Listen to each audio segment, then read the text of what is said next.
Bitcoin is for everybody. There is nobody that is immune from the ills of central banking. So it just happens that I'm talking to farmers on a daily basis in the API chat. But I point out the same things that I point out to everybody. Your daily costs are going up. You pay 1.6% every time you tap your card. Every time a customer tries to pay you, there's some person in the middle that is swiping 1.6% of your energy. And I go to farmers markets every Saturday up to Coburg North here where I live, and again, farmers are really receptive to it. It's really refreshing to see them, hanging on every word you say.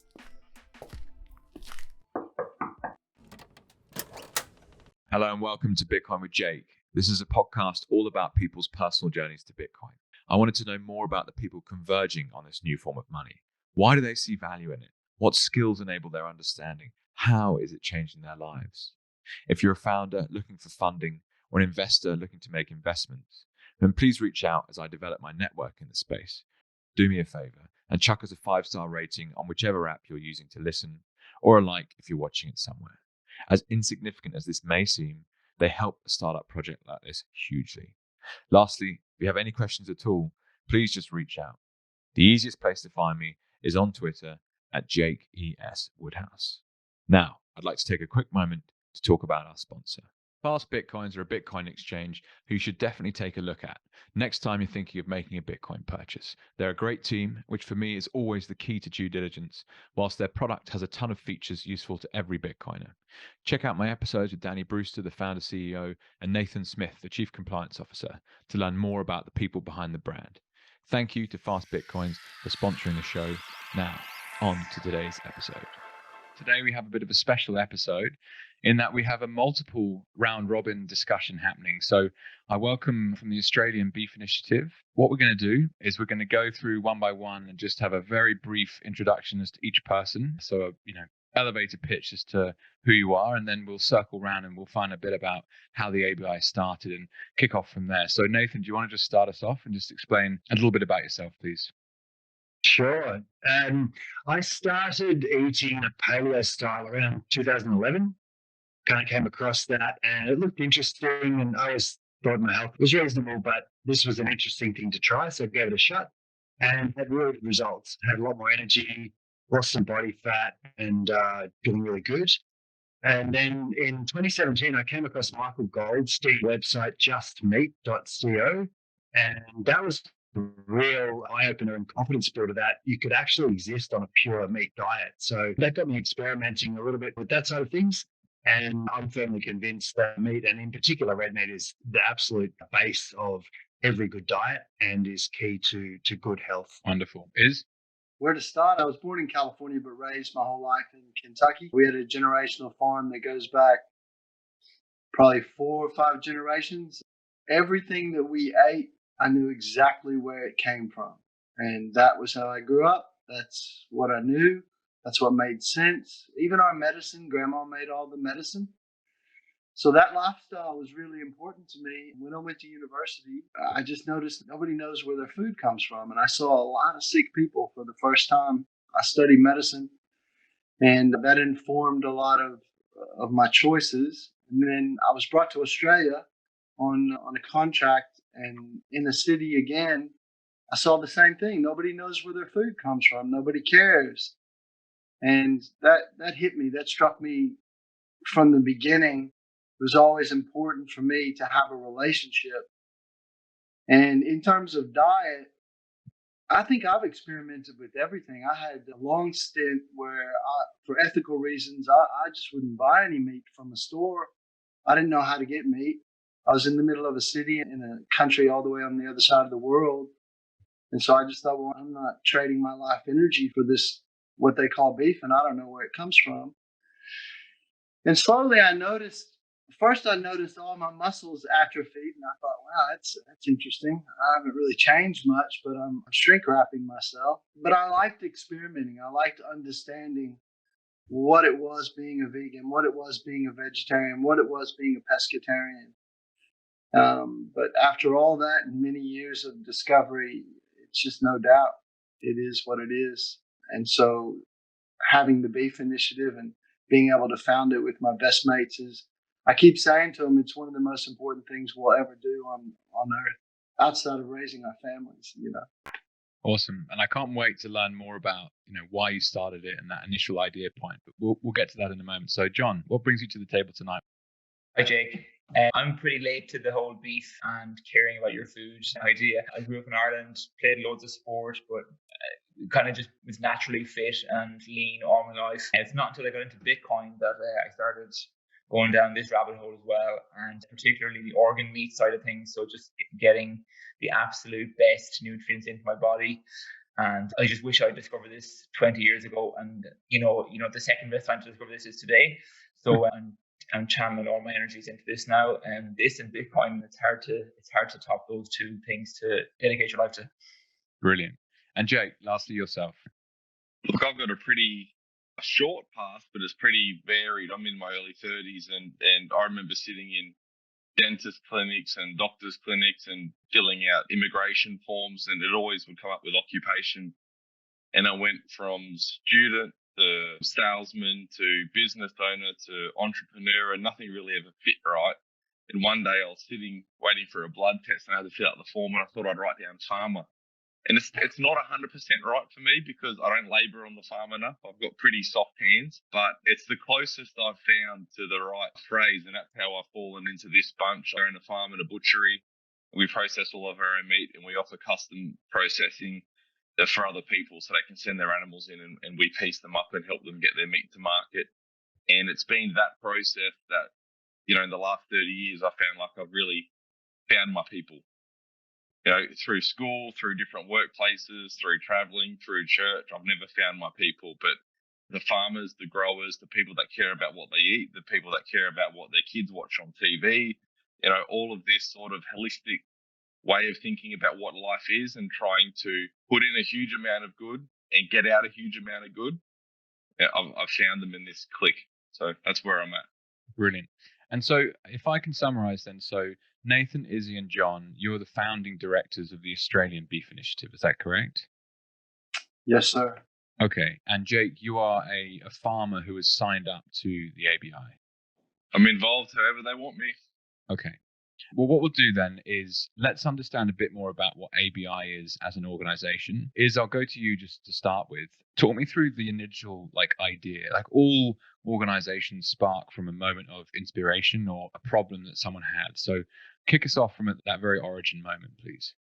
Certainly. Before I do, I just have to comment on something that Farmer Jacob said. He talked about what your children are watching. That's food. That's food for the soul. So I appreciate a sentiment like that. That's exactly right. If we don't care holistically what we're digesting, whether it be mentally or physically, we're done. So I just wanted to put that out there and say, I hear you, Jacob, and I resonate with exactly what you're saying on every level, brother. ABI is real simple, Mr. Woodhouse. I love your podcast, by the way. It's absolutely stellar. You're killing it. Thank you. Australian Beef Initiative is real simple. The best way to say how it started was John Tiernan bought some cows. That's how it started. I couldn't be more accurate. John Tiernan bought some cows. He called his friend Nathan, and he said, this was during the whole, I'm going to say pandemic. If anyone's offended, they call me up and we'll have a you chat. Say whatever you want is no problem, mate. You will kick me off the podcast, all right? Yeah, you cancel. Good luck with that. So he called Nathan and said, this is what I did, and I'm going to feed my family. And Nathan got a hold of me, and I was like, man, how did I miss that? I used to have a 2-bedroom apartment, and I was growing vegetables in my apartment. I never thought of just buying cows and put them on the land, even though my family had run cows and bulls. And the moment he did that, of course, he was feeding his family, and then he offered to feed our families. And that's how our friendship started. And from there, I mean, the boys can correct me if I'm wrong, but the way it rolled out was just conversations saying, man, this is important. What you just did was important for everybody. Not just you, not just me, not just Nathan. This is what needs to happen across the board. None of us had heard of Slim. Well, maybe John had heard of Slim, but me and Nathan hadn't.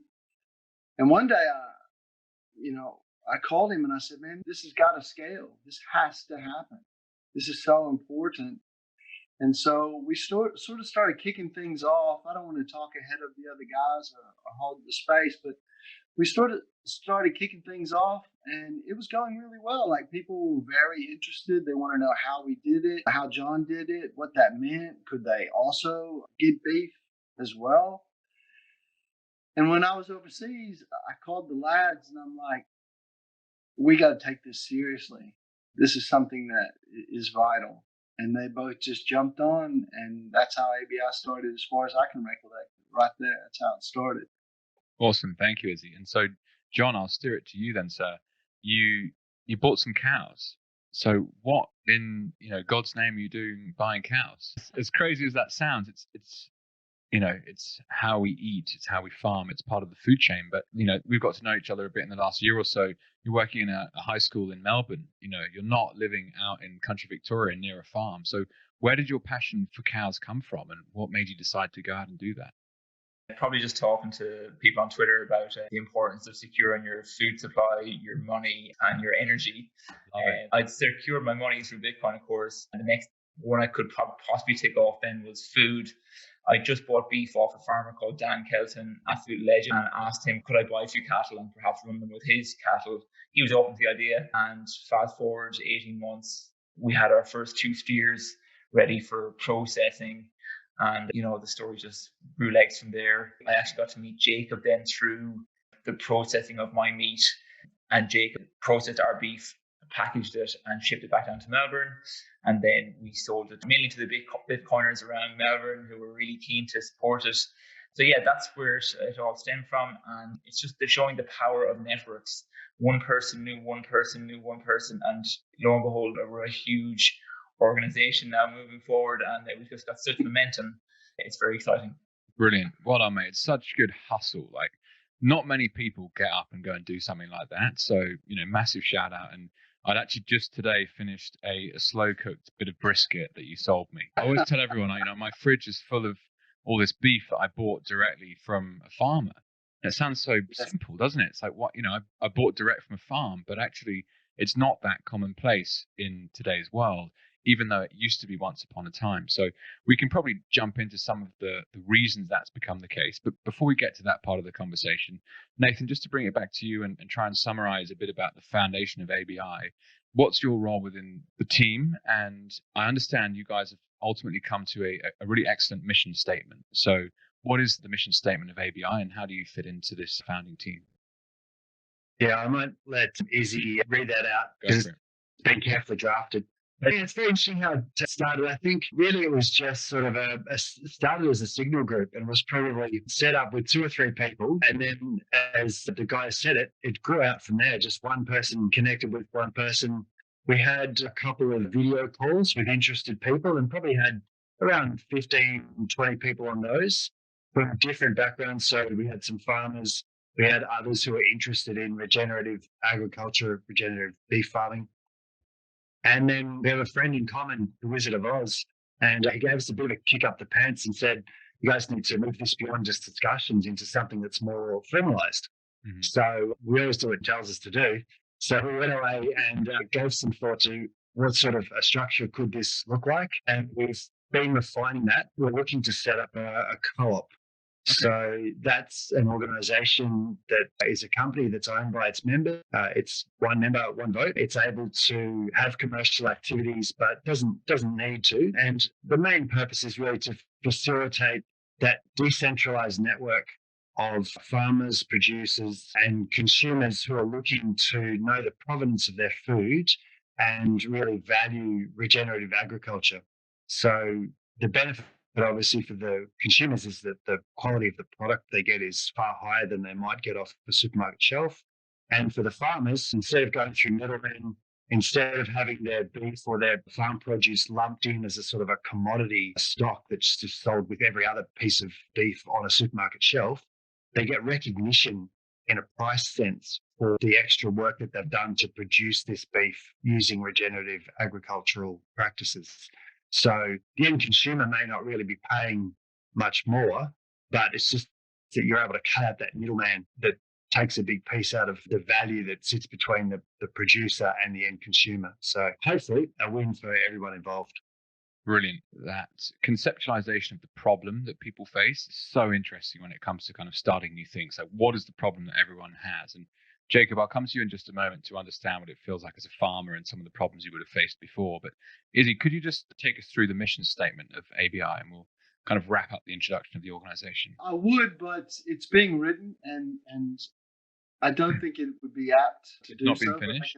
Okay. I can certainly give you a breakdown of what it feels like at this moment. I didn't know that I was going to be reading it, or I literally have it in front of me. It's not essential to read it at all. So if it's not ready, then don't worry about it. Just something that I know that was being put together, and essentially a bunch of volunteers were offering their opinion as to how to kind of create it. And I think that's a really interesting process to have been through. So yeah, if there's no output yet, don't worry about it at all. Let me just comment on that, Jake, because you brought up a really interesting point in regards to volunteers. I want to give a massive, massive shout out to BTC Brisket right now. Brisket Briggs Catley has been integral since day one with the Australian Beef Initiative. And he wrote one of the strongest drafts that we'd ever come across. So we've really been working with that one. In a nutshell, without reading it, I just want to tell you, we envisage this as an umbrella operation, an organization that would literally bring paddock to plate foods. And in that cohesion, you want a win-win-win for everybody. What I saw was a lot of multi-generational farms were being broken up and sold off. And that's heart-wrenching for me, coming from that background myself. And I could see perfectly why, which I think you're going to get into in just a little bit. But what it also did was put these things on the shelf that they're calling food, which is not food. It's chemicalized sludge. And it was important for me and us with the Beef Initiative to make the point that not only are we bringing the network to bring paddock to plate food in your house, but we're creating the community that used to exist on the earth. And when you do that, when you recreate that community, it solves multitudes of problems. Number one, all the wisdom of our ancestors, how to farm. I mean, Jacob can attest to this. It's not easy. You are constantly solving problems. So how to farm, what it means to process meat, to cure meat. When you have to jump through regulation after regulation, that's very hard on people. And then your meat gets packaged up and frozen for months on end and shipped to the other side of the world. We wanted to create a network where ruminants could run free on the soil under the care of farmers like Jacob, Carolyn Sugate, Dan Kelton. I'm sure there's others in here that I'm forgetting in this moment.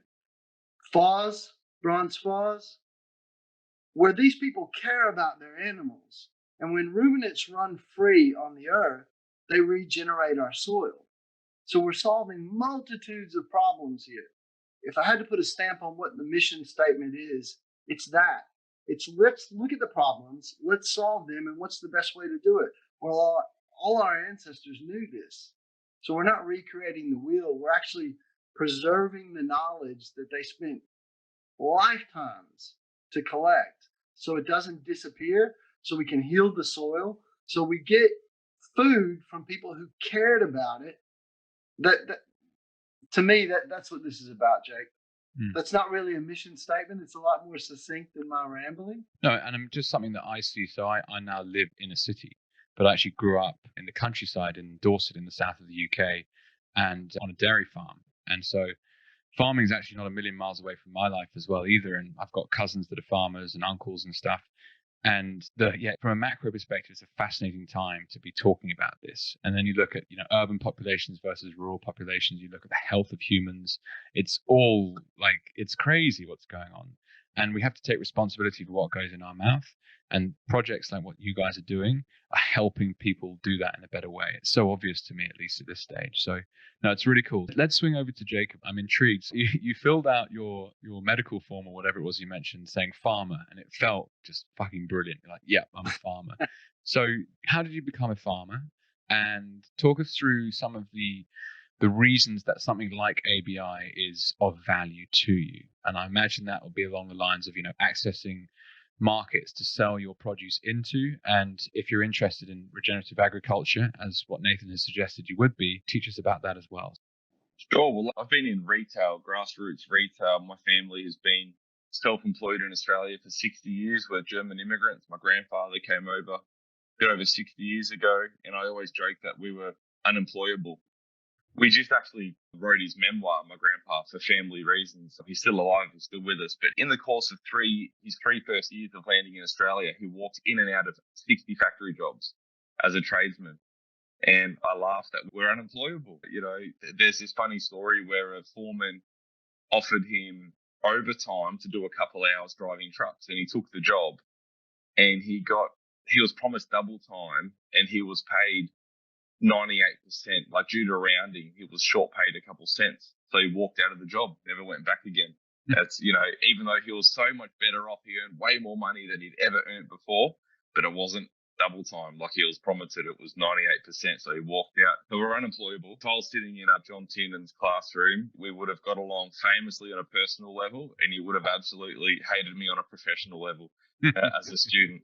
And that's the story of my life. So I've been involved in retail forever, for my context of what forever is anyway. And when I got married and my wife conceived our first son, I started gardening a bit. And then I just started thinking, you know, wouldn't it be like I sort of felt like I had this duty to do everything a bit better, eat a bit better, work a bit better, be home a bit better.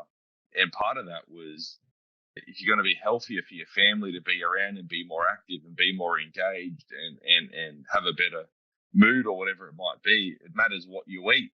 And then you get right down the rabbit hole, and it doesn't just matter what you eat, it matters what you eat. And I just went on this YouTube audio book, paperback rabbit hole for months and months and months. And I ended up asking my father, who had a hobby farm down the road of 100 acres, could I put a few cows in the corner and buy a bit of electric fence and start moving them around? And, you know, they're still dad's cows. You can still sell them into the market, but I just want to move them around all the time instead of leaving all the gates open, because I read this book about this guy who moves his cattle all the time, and it's meant to be better for the paddocks and better for the cows and better for the farmer and better for the budget. And at the end of the year, I just want to put one in my freezer. And then a friend got interested and a family member got interested. And that was 2019. You know, we're 4 years down the road now, and I've got 4 full-time staff on my farm. We're operating on 300 acres at the moment. So we've just leased our third 100-acre farm. So we're about to expand into 300 acres. I own my own butchery with my wife, and we butcher all of our own meat, and we're bringing beef, pork, chicken, lamb, eggs to market, direct to consumer. And then we're also adding in a heap of little ancillary productions like honey and fruit from the orchard and you know, little things that aren't too exciting, but they're part of the ecosystem. I just bought 100 fingerlings, little pod fish, and put them in my dams. So, you know, in 2 or 3 years, if I get to fish a few out, there's not going to be an economic boon, but it's just nice to be able to have my own fish. And my dam has fish all of a sudden. You know, everything's exciting. And as to what the ABI can do for us, from the outset, I was never interested in commodity trading, selling into the market. So I've never operated under that paradigm where the price is dictated to me. So for my operation, personally, there's no paradigm being busted there. But I'm talking to farmers all the time that are wanting to get out of this paradigm. And where's the platform? Where's the tools? Where's the community? Where's the network? Where's the customers? Where's the money? Imagine, you know, we've all got different trades and skills here. You know, imagine John being a teacher all year long, 52 weeks of the year, not being paid a cent. And then at the end of the year, he puts on a piece of paper the amount of labor he put into all the kids, teaching them, and puts it up in the town square, and he gets raffled off. And everyone gets to bid on it. And if the bidding's poor for the day, he only gets $10,000 for his labour spent for the whole year. Or if the bidding's good for the day, he gets $150,000. You know, there's a very successful generational farmer next to me. He sells into commodity markets and done it very successfully for 4 generations, you know. But I was telling him why I'm doing what I'm doing. He was very interested, very open-minded. And he said, you know what, Jake, a few years ago, and he's like in his 70s, right? But he said a few years ago, I was at the yards. The yards is where you take your animals, your steers at the end of the year, your fat steers, to sell them to market. And he said, my pen the lot that his animals were the last ones to be sold for the day. And he'd been walking through the yards all morning, listening to all the animals being auctioned off, and the price was great. And he was excited because his steers that he'd set that year, in 60 years of being a farmer, were the best steers he'd ever done. He was convinced they were the best. They looked the best. They were the fattest. They were uniform. They were nice and calm. Everything was great. And while walking towards the yards, he was trailing 3 men walking abreast. And over earshot, he heard them discussing, "Oh, look, I'm full for the day, and I think he's got what he needs. You can have this lot."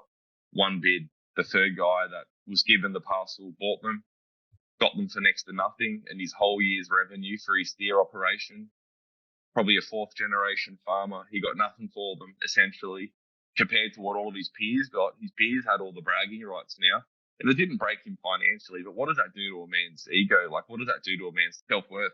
I don't know. The whole thing to me is disgusting, and asking someone to gamble their toil and risk and labour and ingenuity and knowledge and family time and everything else at the end of the year is an offensive proposition at best.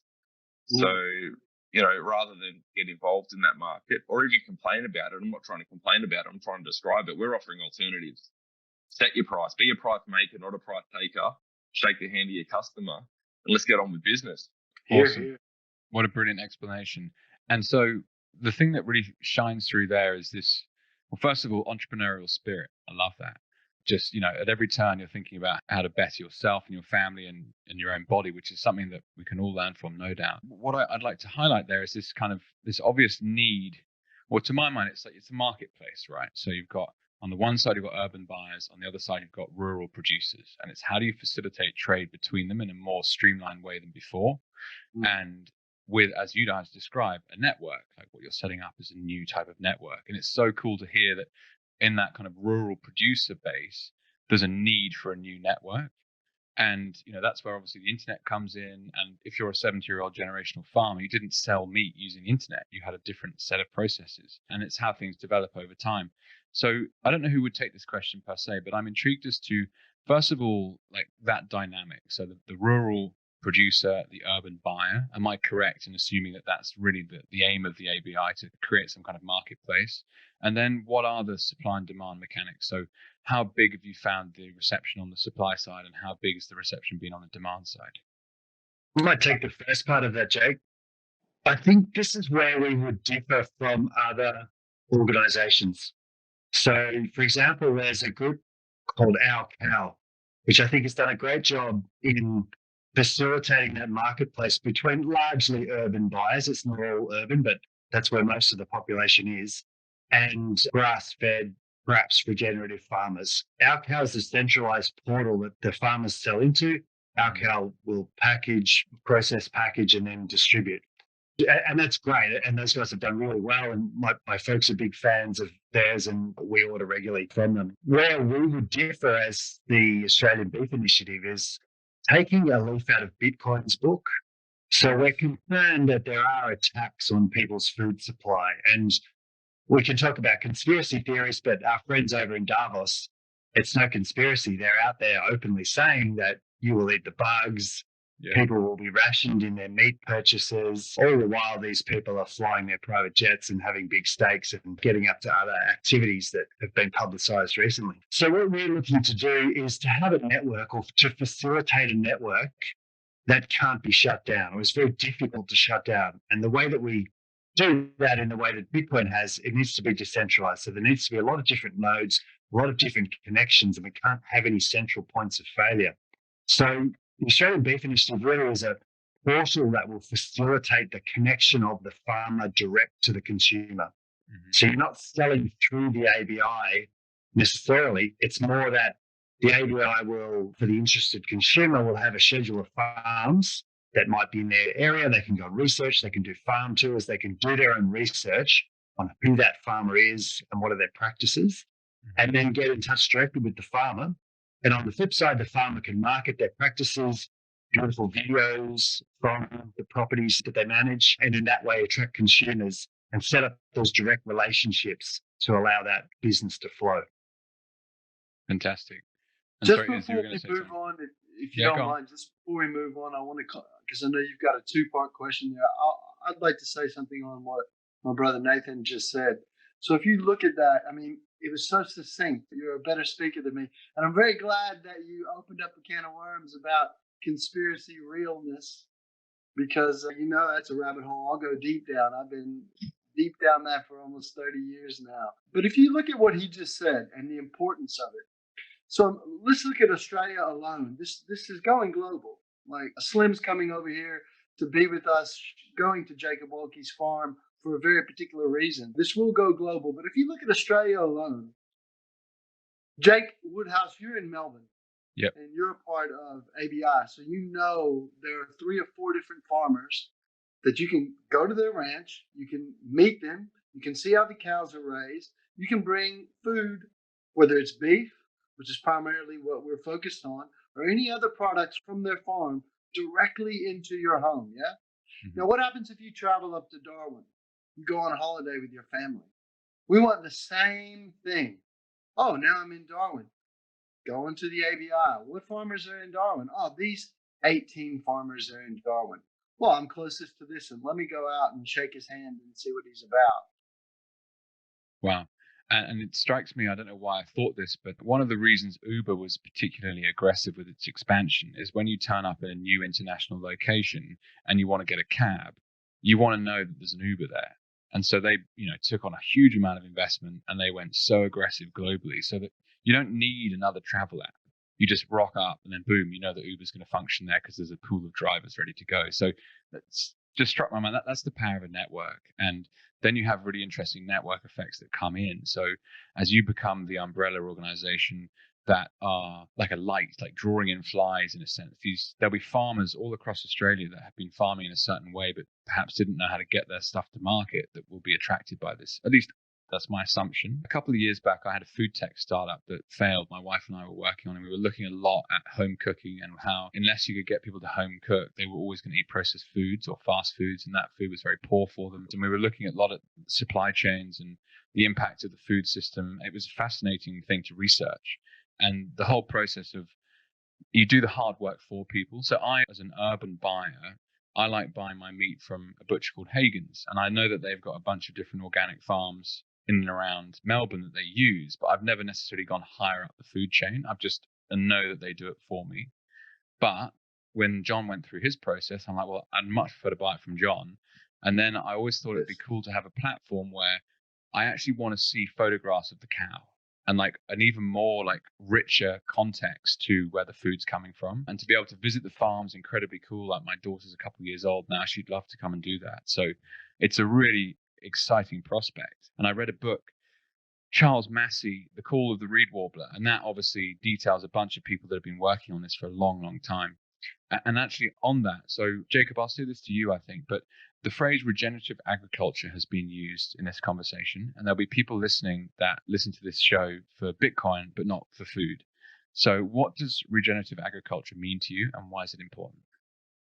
Man, I used to hashtag the absolute life out of regenerative agriculture. And it's just, it's become this wishy-washy, every second person. What does it mean to you? What does it mean to you? It's really simple, right? What do the 2 words mean? For me, it's agriculture that regenerates the commons. What are the commons? It's resources that we all share. So we all share water. We all share air. But beyond that, we all share the vitality and the health of soil. We all share community. Yeah. We all share wealth. We all share sovereignty. There's so many things we share. So is your version of agriculture extractive or regenerative? Because when you're growing your crops or growing your beef, you can literally be mining. You can be extracting the goodness out of the soil and out of your environment into generating it, or you can be regenerating it, because animals, don't forget, animals and plants are the environment, so they're not inherently bad to be growing. Humans, plants, animals, we are all the environment. It's the management of these practices that determines the outcome of it. So for me on our farm, we're regenerative farmers, and we just want, every time we do something, we just want it to be trending up, always going better, more carbon, more minerals, more vitamins, more happiness, more children, more community, more money. Awesome. And so to be labeled a regenerative agriculture farm Is there like a certification process in the same way that organic has? Oh God, I hope not.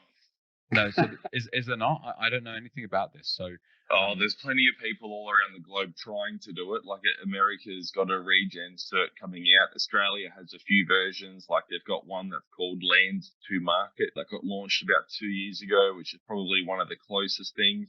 And the Land to Market, out of all the certifications I've ever seen, they're probably one of the best because they're actually measuring progression. So it's not input based and it's not necessarily output based. They just want to make sure you're trending up and increasing the commons. Because everyone, if you're measuring output based, everyone's context is different. What if they're in drought? What if they're in flood? What if they had financial hardship? So as long as everyone's trending up, so it's probably the best out of all of them. But I steer way clear of all. I've got enough bureaucracy in my life to pay someone to give me a piece of paper that when I then sell a product, I've got to give them 1% of every dollar generated for the, beholden privilege of using their stamp. It's not for me. Yeah, interesting. It's something perhaps that the ABI, I guess, could do. So I would just envisage myself as a customer here, and I know that ABI's developed relationships with farmers that actually give a shit, and therefore that's enough for me to know that what I'm getting is better quality. So yes, any entrepreneurial pursuit doesn't want to create more problems for farmers. It wants to do the opposite of that. John, I'd like to just steer it to yourself quickly. I know that you've mentioned the likes of Alan Savory in the past to me. So as part of your purchase of beef, thinking back 18 months ago, whenever it was you got into this industry, like was the regenerative side of things very important to you, and why was that the case? Had started to hear about it, and I think Bitcoin started to make me really conscious about verification for myself. You start becoming a huge skeptic, right? I think it's just inherent in Bitcoiners that we don't trust, we verify, and just applied that to food. So I'd met Dan, been to his farm a few times, and just to make sure that I had that knowledge and had experienced it firsthand myself, that instantly gives me way more trust in what Dan was doing and what Dan believed in. And then, Dan and I have been bouncing off one another for years now, talking about philosophers like Alan Savory and Greg Judy and Will Harris. All these guys are absolute legends. And, I feel like we're just trying to spread that word, and ABI is going to help the likes of you, Jake, go to a farm directly. Jake, your point there about the ABI doing the verification for you, I suppose we'd say then maybe you go to the farm and meet Jake, shake his hand, see what he's doing firsthand. I feel like that's like running your own node in Bitcoin. Don't rely on anybody else. Run your node, go to the farm, meet the farmer, see the beef growing right in front of your eyes. Yeah, brilliant. It's really encouraging people to take responsibility for their decisions and encouraging you to do your own research, which is, of course, something that's important. But in this day and age, convenience is often sold as the best way forwards, but the convenience comes at what cost? And often we don't necessarily recognize the cost. It comes at the cost of slavery. You can either choose to be sovereign across life or not. It's simply a choice. If you go to the store and you choose to buy these particular products, you put your trust in something. And what are you putting your trust in? I never wanted to put my trust in a company unless I could verify who they were, what their ethos was. And my question was always, would I sit down to dinner with these people? And if I couldn't answer that, I'm not buying their stuff. I'd sit down to dinner with Jacob and Anne and the children every day of the week. And that's why I eat the meat that he provides. And the same goes for John as well. It's important. Sovereignty is a life choice.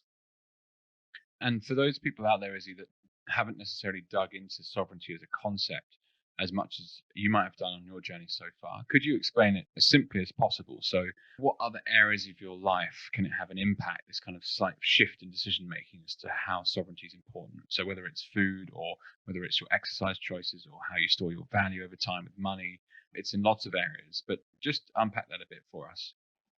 Growing up on a farm, we relied on all of our neighbors. Like if we didn't have something, then they had it. So it created a community. And as I was saying to you before I moved into cities, I saw everyone works off of these transactional sort of lives, this convenience that you're talking about. Everything becomes somewhat transactional. And if you really think of what that is, you're trading who you are, because we live in a society where you pay for things. Oftentimes on a farm, you don't necessarily, at least back with my grandparents, you don't necessarily pay for things. A lot of times you would give part of your crop to someone, they would give something to you. I'm not saying that we have to go back to that system at all, but just recognize that we live in a transactional world.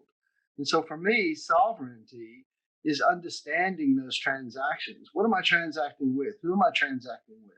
If I have a television in my house, which I don't, I haven't had one since 1996, and a commercial came on and I heard it and I was like, my mind is transacting with that. Mm-hmm. I don't want that garbage to come inside my being. That night I threw the television out and I've never had one since. If you look at your life transactionally like that, you can realize that sovereignty is the most simple choices you make across the board. Am I going to trade my life energy for this product that I'm about to buy? Because money is my life energy. I put into action, I was paid or I earned or I created the value and received income from that. And now I'm going to trade it. Trade it for what? You want a great world to live in?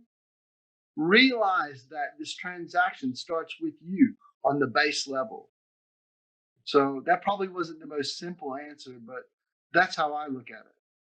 No, it's great, Izzy. And well, that's what this is all about, conversations, right? You don't have to agree with each other the whole time, but it's about what sparks debate and gets you thinking in a different way and helps you explore different things. A question for all of you, actually, which is more of a futuristic one. What is the most exciting thing to you about what the ABI is so far? Each one of you can answer that in different ways. I'll kick off. I feel like the hive mind is something that the ABI will offer that I don't really see elsewhere in the farming community. So with the power of the internet, we're able to create this network, and it includes some very intelligent people in different spheres of life and the ability to work on a problem together. So firstly, say a farm has a particular problem. An example of this would be abattoirs, processing of animals. Highly regulated. Regulations are very confusing. So even Jacob would say, even between council borders, you'll get a different answer on regulations. Even within the same council, you'll get a different answer from a different person on a different day to the same question. So it has issues there, and that's obviously a big bottleneck that we've identified that's a problem for farmers. So one of our projects is to look at mobile abattoirs, mobile processing of animals, which is fantastic for the animal because they don't have the stress of having to travel, and that results in a better quality of meat as well as the improvement in animal welfare. So that's an example of one project where the network's coming together to come up with ideas of how could we look at solving this problem, or at least coming up with a solution which can then be open sourced to the network and to the world for others to fork off in a particular direction to build upon and iterate and improve.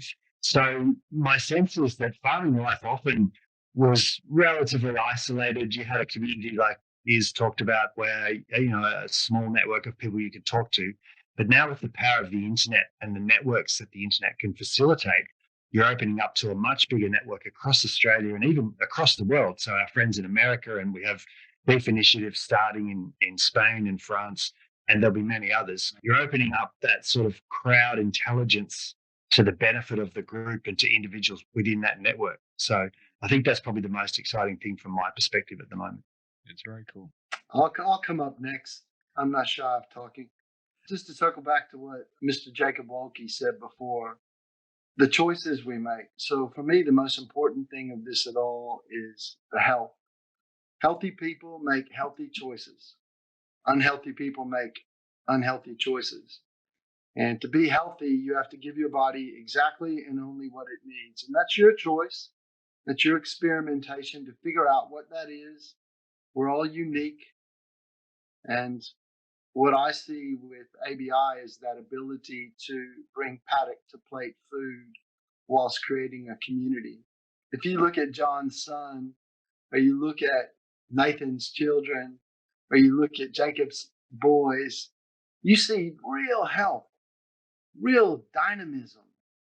And those are the type of people that make strong choices because they're strong individuals. So for me, I would say ABI, just as my brother Slim says, saves lives. Wow, awesome. I think the thing that's exciting me the most is meeting people who understand proof of work, not necessarily in a Bitcoin context, but in every area of their life.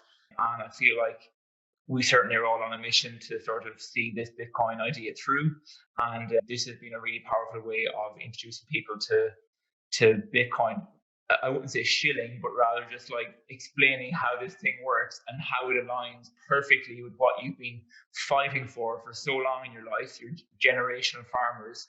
Here's a way to store your value and give it to the next generation and the next generation. So that's the value that I think I can add to the experts that are out there in the field, like Jacob, like Dan Kelson, like Don Walker, like Karen Sugate, like Foz, all these experts out in the field. I feel like that's something that I can bring to them, and hopefully they can see the value in that. Wonderful. Yeah, look, twofold for me. I love networking. I love meeting new people. Like, I feel like every day spent when you haven't met someone new is almost a bit of a waste. Like, you can meet somebody who's 40 years old, and in 10 minutes, if you're clever and nuanced and patient, you can glean the best tips out of 40 years of life worth living. You know, like, it's so exciting meeting new people, but it's also access to a potential bigger market. You know, I've got absolutely no ambition to stay small and stagnate. And that's something that I believe is plaguing regenerative agriculture. And I spoke about this on a podcast the other week, and I put my head on the pillow afterwards and I thought, oh my Lord, I'm going to have all the commies come after me now. I should keep my mouth shut. But the regen ag space it's really hard for young farmers to get a start at the moment. Like, in my area, in my postcode, agricultural land is $13,000 an acre. So it's really cost prohibitive. I'll do some real quick cattle arithmetic. Please. You ready? So in my area, you know, maybe you're going to run 1 cow to 2 acres. So you're spending $26,000 to get 1 cow and a calf up to a wean weight, and then you've got to have a little bit more land to fatten that calf up. Let's say it's $30,000 of land to get 1 calf to sale weight to go to the market, where you might get $2,000 for it at the market if you're lucky. You know, then you've got all the labor, all the feed, the cost of the cow, you've got losses, you've got vet bills, whatever it might be. Like, economically, it's just atrocious. But there's so many other powerful ways to circumnavigate this, and the power of community and networking and trading ideas and supporting each other. So that's the paradigm. It's $13,000 a land for maybe $2,000 for your weaner per year. But what we're doing is we're leasing land at $120 a year or $150 a year or whatever it might be, and we're selling the finishing steer for $5,000. You know, and that doesn't account for any of the mumbo jumbo in the middle. You know, there's a whole balance sheet there to tease apart. But being networked with people, other people that are thinking outside the box, producers and then consumers that actually see the value in what you're trying to do in your communities on your land, it, you know, should be better than Facebook. Let's say that. It's very, very cool to hear you all four talk about this. So there's just a lot of amazing stuff going on in the world right now, should you choose to look. And this is exactly what I'm talking about when I make that kind of comment. Like, it's just incredible how much people, you know, see opportunities, bind together in difficult times, like stuff comes out of it. You know, it's only a year or so ago that in Melbourne in particular, I was still in a fucking lockdown. Like, what the hell's going on? And yet here we are having this discussion about developing networks of people that produce high quality food that cannot be shut down. Yes. Brilliant. Like, fuck you. Try and lock us down again. Do you know what I mean? Like, it's absolutely excellent, this kind of reaction to that. And that brings me on nicely to then talk about traction. So like any early stage kind of organization and idea, like, where have we actually got to here? So you're talking about potentially developing a co-op, but in terms of the people that have come on the journey so far, you know, how many farms are interested in this project, and how many people on the urban buyers side have, you know, shown an interest so far, and how's the kind of, let's say, just a summary of the traction at this point? I don't know who's the best to answer that. I think all of us could probably answer it. Something to be noted here, Mr. Woodhouse. This has been grassroots from the beginning. A lot of it has been volunteer in terms of putting together our website, putting together our logo. Everyone has just put a hand up in terms of, hey, I want to help with that. And now we've got subgroups throughout our, I guess you'd call it a membership, which hasn't even been rolled out yet. There's somewhere between like 60 and 100 people that are already involved just from word of mouth, and it just grows. More people are coming every day, and we haven't even launched. We haven't even put ourselves out there. Like Jacob's Farm is the moment that Australian Beef Initiative launches in Australia. So the traction is interesting, at least from my perspective, because it is wholeheartedly grassroots.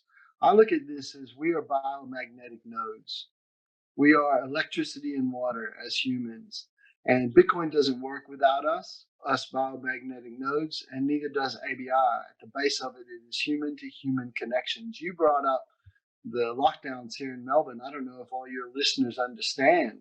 For all of us that are in Victoria, we were one of the most heavily locked down places on the face of the earth.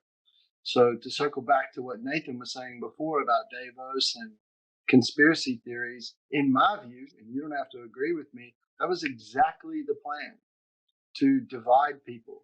Well, no, you can't divide us. Yeah, Bitcoiners are some of the most self-preserving people on the face of the earth, and so are farmers.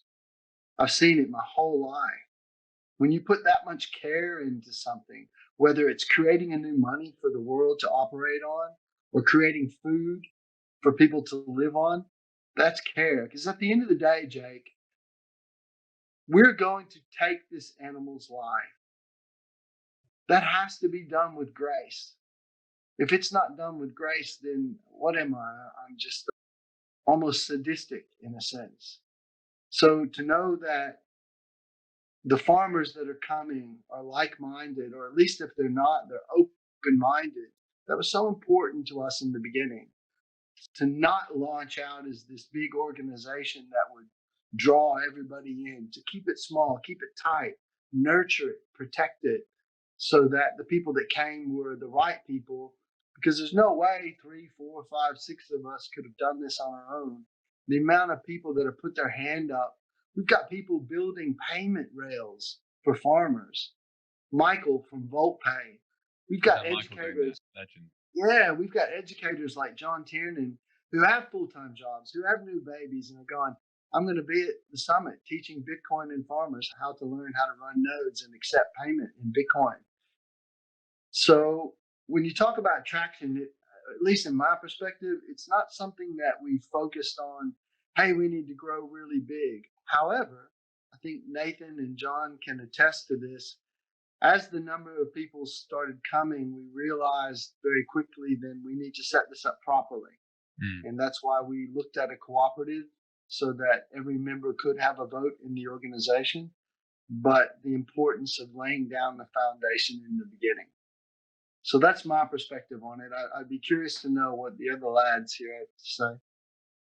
Well, yeah, anyone got any comments to that at all? Yeah, I've been really impressed with the traction that we've had, Jake. Just starting off, just a handful of people. It's been amazing how just one person introduces one person and one person. And yeah, as Izzy said, we're somewhere between 60 and 100 people are involved without doing any marketing whatsoever. So it's got great momentum. We've got some great farmers on board like Jacob, and then we'll be looking to go more publicly out there at some point when we're ready to accept that sort of demand for new inquiry. So we do have some goals in terms of where we might get to in 12 months' time for members, but let us come back to you and share those, and we'll see how we go. But certainly the early signs are really encouraging, and it keeps us going. Enthusiasm for this project. Yeah, it's very cool. You know my goal, Nathan. I want at least 5,000 people to have paddock to plate food by the end of this year, and that's being very conservative. I want real food in people's homes. Earlier, Jake made some sort of reference, what's the scope or what's the potential to scale, something to the effect of that. And the reality is that there is thousands and thousands of fantastic farmers in Australia. Yes, sir. That don't have time, don't have an interest, don't have an inclination, don't have an access to market. They're busy in the field. They don't want to sell direct to consumer. They don't want to talk to people in the city. They don't want to set up a butchery on the farm. They live 3,000 kilometers inland, whatever it might be. And they absolutely bemoan the fact that their beef, which they know is beautiful, gets sold into commodity markets. And if there was a market that gave them the same price, it wouldn't even have to be better.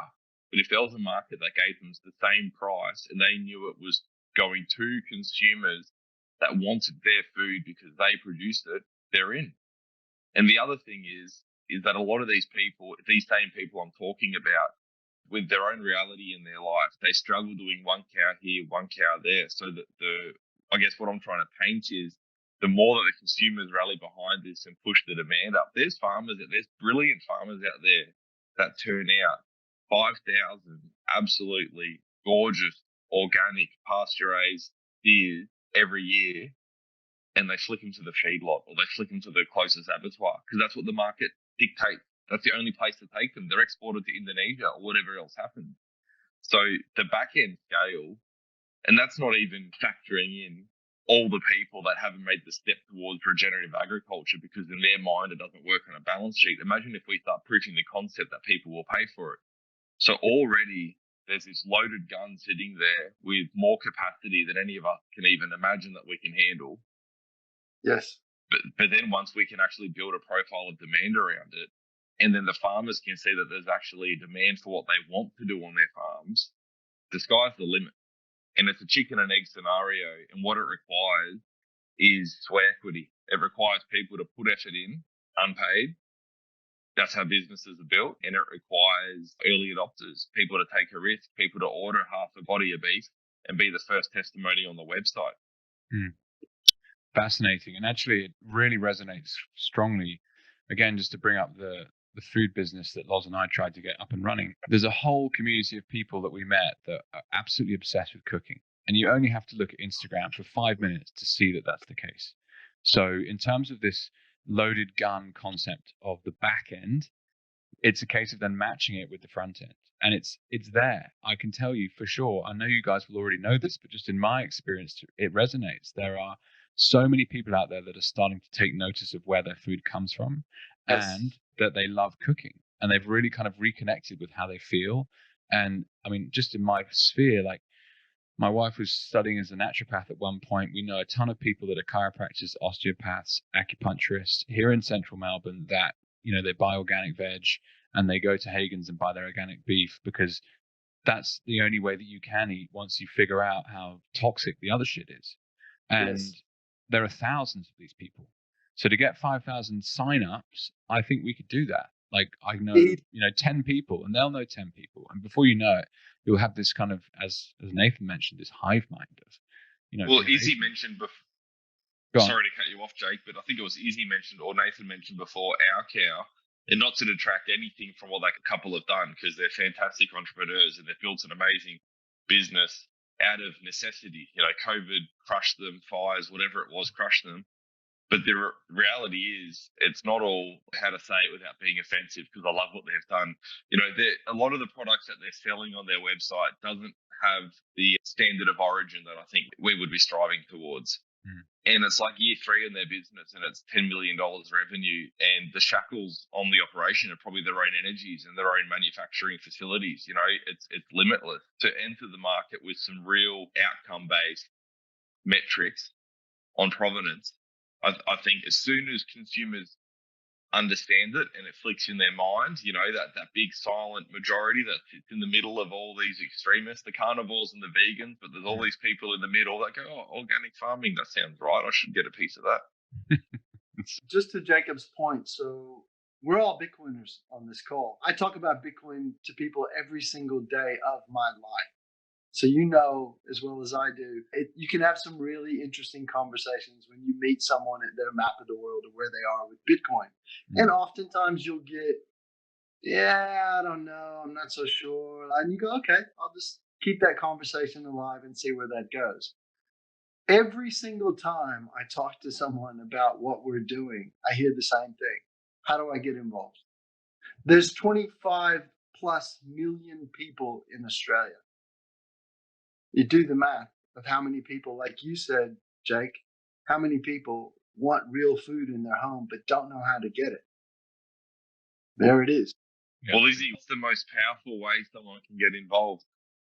Okay, so I think it's two-pronged, Jake. It's a great question. Number one, we have to build what can handle that. And that's the reason to go slow. That's the reason to nurture it from the beginning. And then to build it, all these other elements that you're talking about and what Jake said before come into play. The collateral implications, for instance, like we have Michael from VoltPay creating this decentralized platform as a payment rail. We have Nathan and yourself focusing on abattoirs. All of these things coming together, mobile abattoirs, that is, all of these things coming together simultaneously is the same thing I've seen in Bitcoin over the last 11, 12 years. It's very, very slowly, and it'll be suddenly. Because to your point, people want real food. So it's not a matter of, to me, it's not a matter of reaching them. The summits will reach them. As we do public launch, that will reach them. With Slim coming over and Slim's expanse in his networks, that will help reach people. But what will really reach them is the proof of work. The ones who are the early adopters and doing it, like you said, buying direct from a rancher, a farmer, going out, meeting you, meeting your family, seeing how you raise cattle, knowing that that's what I want for my family. I want what Jacob Wolke has. I want what Don Walker has. And when people understand that they can do that, and more of these farmers understand that they can sell direct to them, to your point, that cohesion creates the market appeal, I think, in my opinion. I'd be curious for your... Well, people ask me all the time, like yourself, meeting people daily and talking to them about our farm mission, and they're going, how can we help? I literally meet people that want to volunteer a day a month on my farm labouring, or can I help you with your social media, or can I, whatever it might be, all these weird and wonderful gifts. And the gift that I would ask for is I don't need anyone to go above and beyond, just buy the meat. I'm not trying to blackmail you. I'm not trying to take you on a ride. But if you genuinely believe in what we're doing, don't turn up and give me a labour. Like, I don't need your day a month, as generous as that might be. Just work out where your family's at and put the order in. And once a month, I'll drop off $100 box on your doorstep, because that's what makes the world go round. It's that barter. It's that trade. It's that, give me some of your energy, I'll give you some of mine. It doesn't need to be this fanciful, peripheral, hippie sort of commune trade. Just literally, if you like what I'm doing, invest in it. Give me some cash and I'll give you the fruits of my labor, and let's just get on with business. I want to give you Bitcoin, not cash. I'll take whatever. Sats, gold, cash. I will take labor. I'm not against any barter. Well, it's interesting you should say that, because on the website, there'll be a from the paddock section where if someone does need a little bit of labor, like say there is a farmer somewhere that goes, man, I could really use some labor this month, he'll be able to put that up there. Or someone going, hey, I'm going to be in New South Wales, I just really want to spend a couple of days on the farm getting my hands dirty. He can put his hand up and say that. Well, there's all these little jobs that I need done every year. Yeah. And they always bite me in the ass, like getting my tractor service, because it's not registered. I need to get someone on site. The guy that services my tractors on his last legs, he's like 85 and he's a gorgeous old man and he does a great job, but I'm not too sure how long he's going to turn up for and pull wheels off my tractor and replace bearings. So, we need labor. We need skilled labor. So imagine a diesel mechanic is coming through Albury and he just goes, yeah, no, I'll fix your tractor. Send the box over to me, missus. Done. Yeah.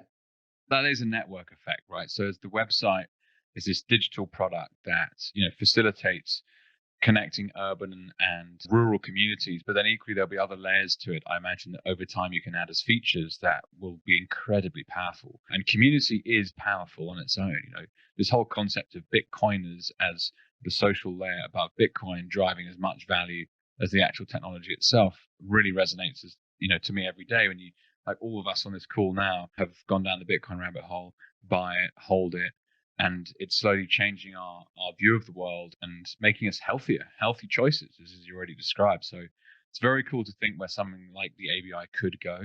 And so that brings me to a question I'm intrigued about, which is, do you think food is potentially a gateway drug to Bitcoin? And, in the same way that everyone wants to get involved straight away when they talk about the ABI and you tell them about what's going on, people don't necessarily want to hear about Bitcoin. So is that connected in some way?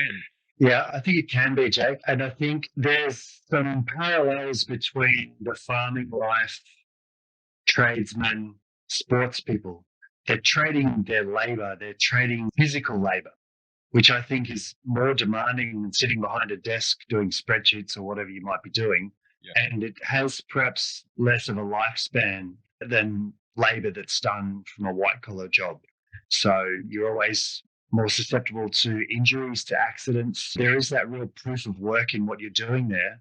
So to explain to someone that you're putting in all this work, and farmers very well know the blood, sweat, and tears that they put in, the risks they take to produce what they do. And you say, well, what do you trade that for? You trade that for money. Well, what's money? Well, the monetary system we have at the moment, you do all this work, and there's a fellow sitting down in the city, he's got a money printer. He can put zeros on a screen that can totally sort of wipe out the value that you've done. Like he can put zeros on a screen and create multiples of that sort of value with no work whatsoever. So when you start thinking about that sort of system, you might start to trigger a thought that, well, perhaps there could be a better system. Perhaps in the past with gold, centuries and millennia ago, we had a better system than we do now. But fortunately, Bitcoin's come along now, and we've got money for the digital age, money that is absolutely scarce, so that whatever proportion that you have of the 21 million Bitcoins that will ever exist, they're yours. No one can print them out from under you. And that is the best way that we know of storing our scarce labor for savings, for an insurance fund, for things that we might need down the track. So I think that message is really important to get across to farmers. We're conscious that the Australian Beef Initiative is not about Bitcoin. It's mostly about, like we've talked about, securing food sovereignty. But there's definitely the opportunity to introduce the concept of Bitcoin and just see what comes back. There will be some farmers who may be interested, a bit curious. And really for the people who join the network, one incredible benefit that they have is that they've got access to some very experienced quality Bitcoiners who can get them going on the Bitcoin path if they wish to. Interesting. It's that whole process of kind of sparking debate, isn't it, that we touched on earlier. Go on, Iz. Jake, to that point, John will never throw his hand up. He's one of the most humble human beings I've ever met in my entire life. He'll never say this about himself, but this is a fact. He is out there orange peeling farmers left and right. Am I right or am I right? Come on, Johnny boy, jump in and tell us. So what have been some of the challenges involved in orange peeling farmers? First thing I'll say is the ABI is not a hard sell to noobs in this space. They all know when they walk into Woolies and Coles, just something doesn't feel right. So when they hear the concept of ABI, it's not a hard sell, and they're really keen to go to the source to get the food. So I feel Bitcoin is another step. That's a bit of a hurdle for noobs to sort of get first time, but I have to say ABI and buying your food from stores is not a hard sell, and I've had only positive experiences with my friends in Melbourne thus far. And so that's the first thing. Orange peeling farmers, it's just farmers because they're the ones that we're dealing with right now. But as we know, Bitcoin is for everybody. There is nobody that is immune from the ills of central banking. So it just happens that I'm talking to farmers on a daily basis in the API chat. But I point out the same things that I point out to everybody. Your daily costs are going up. You pay 1.6% every time you tap your card. Every time a customer tries to pay you, there's some person in the middle that is swiping 1.6% of your energy. And I go to farmers markets every Saturday up to Coburg North here where I live. And again, farmers are really receptive to it. It's really refreshing to see them, hanging on every word you say. Yeah, I'm out there. And it's really fun, and I love talking, and it kind of sharpens you for your arguments in terms of, like, if you have 10 conversations a day with 10 farmers who ask you 20 different questions, well, you have to be on your toes and you need to know your stuff. And it just helps me become, I guess, better at doing what I do. I'm not shilling, I'm just laying out the facts, and I'm trying to just explain that this thing exists, this thing's great, and this thing isn't going away, and you might want to get some in case it catches. But what I like about that, though, John, is I think so helpful for any conversation is context. So, like, you try and teach someone something that they don't need to know in a scenario when you give them like some bullshit scenario, and it's like, here's a role play, and it just doesn't work. Whereas you have a very specific scenario where it's like, okay, this might make sense for you right now, perhaps learn some more. But I'm conscious of ABI obviously not necessarily being a Bitcoin tool, but more of a food sovereignty vehicle. Speaking of which, I think we're going to try and kind of wrap things up in the next 10 minutes or so. So I've got one question that you can all answer. And actually, it's Jake's question. So what's more useful in an end of world scenario, Bitcoin or beef? What's most useful is guns. The biggest guns you can find. Because whoever's got those is going to take your beef and your Bitcoin. In that hypothetical end of the world scenario, Nathan Smith, he's off to the gun shop. All right. Who's up next? I'll weigh in on this 100% because for me, my computer's just gone down. For me, it's very simple. Bitcoin is bigger than all of us. So if I'm in an end of the world situation, I'm going to lay my life down for Bitcoin hands down before my own life, before whatever. And my lovely scientific philosophical wife would gladly do the same to protect what the Bitcoin protocol is. Having said that, as I said on Twitter, if cows were the only thing left in this hypothetical, good question, by the way, Wolke, way to trigger a lot of people on Twitter. If they were the only things left on the earth, and that was sort of, I'd go full Maasai diet, 100%. Okay. I love beef, but it's Bitcoin for me every time. I just could never part with it.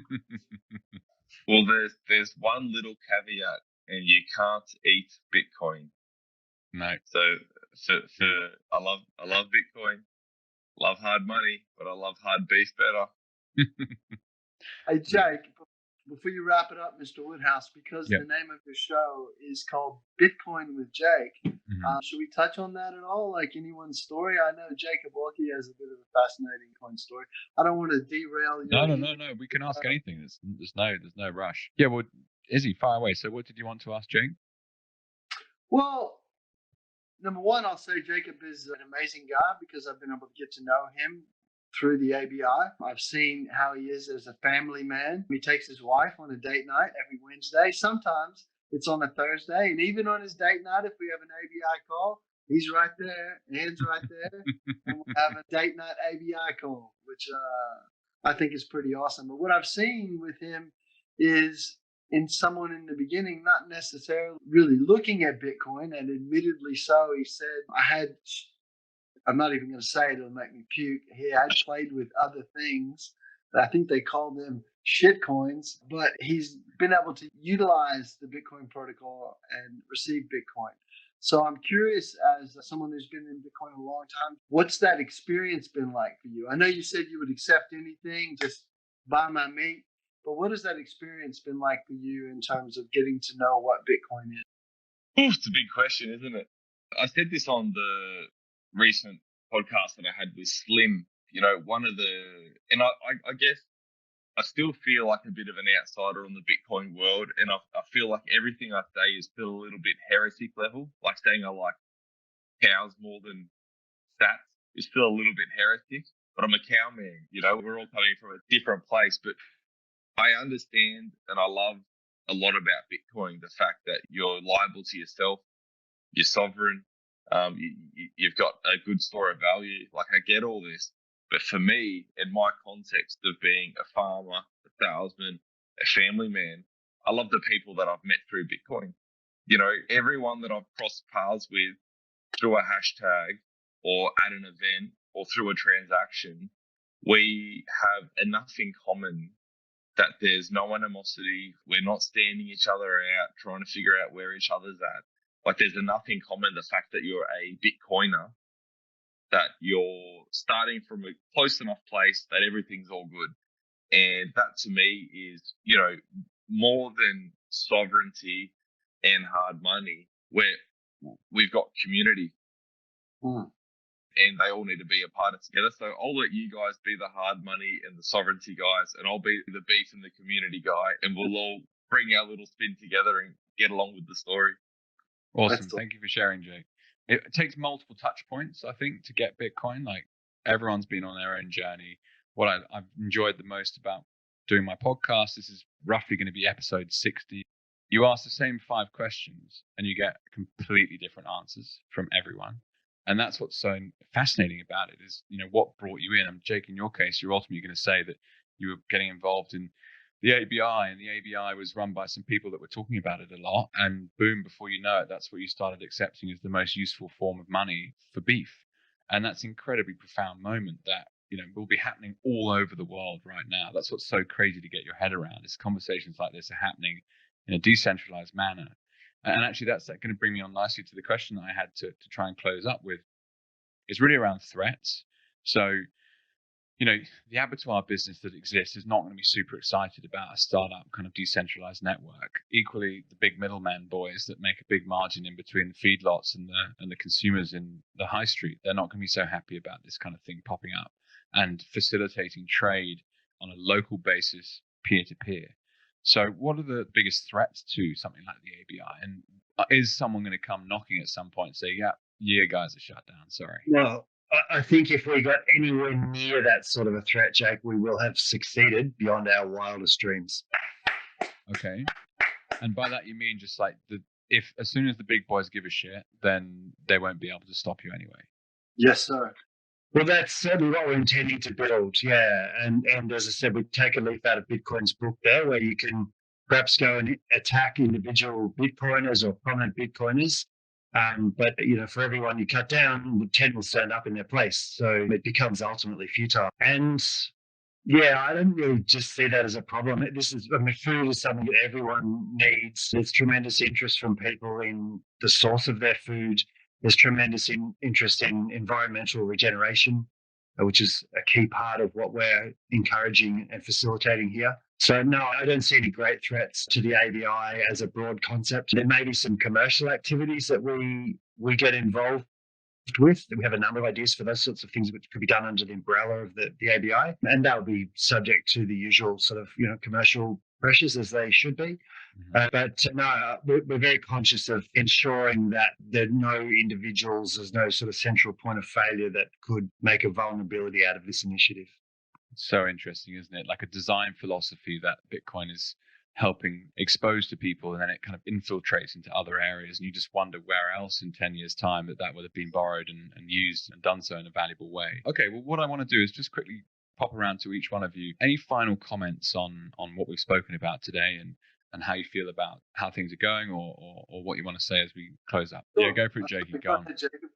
I'm positive, I'm motivated, I'm excited, and I'm going to segue completely to a 270-degree turn. And just as a little bit of show and tell for everybody, I've got this book here, and I like to bring this out when we've got dinner parties. This book is called The Australasian Home and Farm Manual, printed in 1885. So this is before vaccines, before antibiotics, before feedlots, before traffic lights, before commercial airlines, before electricity. And so everything in this book is outdated and worthless. But if you were going to start a life off the grid, if there was the apocalypse and you had your stats on your wallet and you were running around the back of the bush, this would be worth more than any 50 combined PhD theses that you could scrap together for your life's worth. And I just think that's a really interesting mental exercise. Something from 1880 with all of this outdated knowledge is actually a manual for life, and all of our new knowledge that we're giving people these honours for and these big pay packets for, compared to this, are ultimately useless. And so that's one of the paradigms that when we do our farm tours and when we get people on land and talk to them, it's, prior to the introduction of antibiotics in animal agriculture, which was in the 1940s, we still had animal agriculture. Yes. For thousands of years. So the point is that there's other tools and we've forgotten them. And if we support the farmers that are trying to rekindle some of these skill sets and knowledge bases, that there's probably a lot of worth and value sitting under these covers that's worth digging up. It's absolutely epic. I love the concept of the ABI becoming this kind of decentralized, unkillable tool for the curation of wisdom. Yes. And it's like so much wisdom has been lost in modern day culture that often we don't realize how crazy a full-on fiat standard actually has been. like the amount of garbage that we consider to be true. It's just crazy. Wow, what's that, Jake? It's just every page you turn to, there's blueprints, diagrams, feed rations. You know, our paradigm is your cow gets mastitis and you give it antibiotics. This book talks about how the cow's going to act days before it gets antibiotics and how to notice it and then how to treat it before it ever even manifests. They're just completely different places to start thinking from. So you bring that back to modern day, what we're trying to achieve. Do you want to be sitting next to your child, your overweight type 2 diabetic child in hospital while they're on a Ventolin or whatever it might be? Or do you want to get them off the Twinkies and the Fruit Loops and the Mars bars and get them onto some beef and just avoid the whole thing altogether? It's the same thing. You know, I'd add one that was perfectly awesome, both of you, and I would invite you to come and rework this mission statement with us as well, because some things were said just then by both of you men that were absolutely solid. My grandpa and my grandma and their parents, Mammy and Pappy, they didn't know what biodynamic meant, biodynamic farming or organic or permaculture or regenerative agriculture. You know what they knew? The land. That's what they knew. The soil. You had to know the seasons and the soil. My grandmother had enough food in our house, canned, that she made from scratch to last a year if anything happened. Everything we ever ate came off of our farm. All of us were super healthy, super vibrant. This knowledge, once lost, you don't get it back. Like if Jacob's house, something happened, a tornado came through, and God bless it, it does not. But if it did, that book is gone. With the ABI or with any other initiative that has these similar goals, you preserve that. You preserve it for the people who are going to come after us. And what are we doing here? If we're not doing something better for the future, what are we doing here? Yeah, I'm into that. There's lots of powerful causes to get behind at the moment that we've discussed in this call that are incredibly inspirational. And sorry, Nathan and John, either of you want to just jump up and final comment, please? Just to say thanks to yourself, Jake, for bringing us all together. Someone spoke about community tonight. I just love chatting to the lads, and it's been really fun chatting to you all, and motivated to go forward. Awesome. Yeah, thanks, Jake. Really great discussion. Appreciate you facilitating it. I'd round off by saying I feel like there are 3 key things that we need to fix in our generation to be able to pass on a better situation to our children and those that follow. Is the money, the food, and the energy. So obviously the Australian Beef Initiative is focused on fixing the food. It does feel like there are some powerful or loud voices out there that are opposed to farming, opposed to agriculture, beef, the things that we value. And it can feel like those forces are pretty big at times, but really each of us has a vote in where we spend our consumer dollars. So that's the power that we all have. We have the power of connecting through a network and encouraging others to do the same and having these discussions. So, you know, one by one, it becomes very big and very powerful as an entity of its own. So we're looking forward to that in the future. And perhaps we'll get to chat with you in 12 months' time and see where we've got progress. For sure. Yeah. Well, boys, thank you so much for joining. What is the best way to get in touch with the ABI if someone wants to reach out and have a chat? It's actually a good question, Mr. Woodhouse. We have a lovely guy right now by the name of Crispy. I won't dox him and give his real name. Crispy owns, he may have done it on his store. He owns the bitcoin-only .store. And he's one of the volunteers, just said, hey, you want a website? I'll help you build that website right now. So the website will be done before we all go to Jacob Wilkie's. We all descend on Jacob Wilkie's farm for this. We haven't plugged the event yet. Yeah, that's a good point. I was going to get to that. But is there an email address or anything like that yet? Not yet. Nathan? There's nothing as yet. We'll have the website live within a week or two. Jake, it may well be live by the time this episode goes to air. And then we'll have the usual socials. So that'll be coming out as well pretty soon after. Keep an eye out for that. Well, also, obviously, anyone reach out to me if you want to reach any of these guys at the ABI. So sweet, man. Thank Jake, you. You're right. The events, So, John, I think you're involved in one up in Buxton, right? And Jake, you're doing another one. So there's a couple of ABI events coming up. There's more than a couple. Okay, correct me where I'm wrong. Talk us through it. So what's coming up? Well, Jacob, let's start with yours because you're the inaugural. You put your hand up first and went, lads, I've got this. Let me show you what a summit's all about. So tell us about yours. May as well start with the best. On the Sunday, the 12th of Feb, we are hosting the Australian Beef Initiative at Walkie Farm, which is Albury. Yeah. We're on the border. So we're 3 hours north of Melbourne, 6 hours south of Sydney. And there's hotels and motels here. So, there's no excuse. The roads are open. You can drive down. You can book a $70 room. Come out. My wife will make you coffee and give you cold sausage and kick you up the butt. You can come on a farm tour 7 a.m. in the morning. The night before, Saturday 11th, we're having a catered dinner at a local restaurant for those that are staying the night before, but that's sold out well and truly long ago. The Sunday's a huge day. 7 a.m. farm tour kicks it off, and I don't think we'll be wrapped up until about 5 in the evening. We've got guest speakers. We've got these three gentlemen that I'm sitting with doing a presentation on the ABI. Then we've got a couple of doctors. We've got Dr. Max Goldhain talking about metabolic health and regenerative agriculture and how what you eat affect how you feel. We've got Dr. Pran Yoganathan. He's got a presentation called What's the Beef with Beef?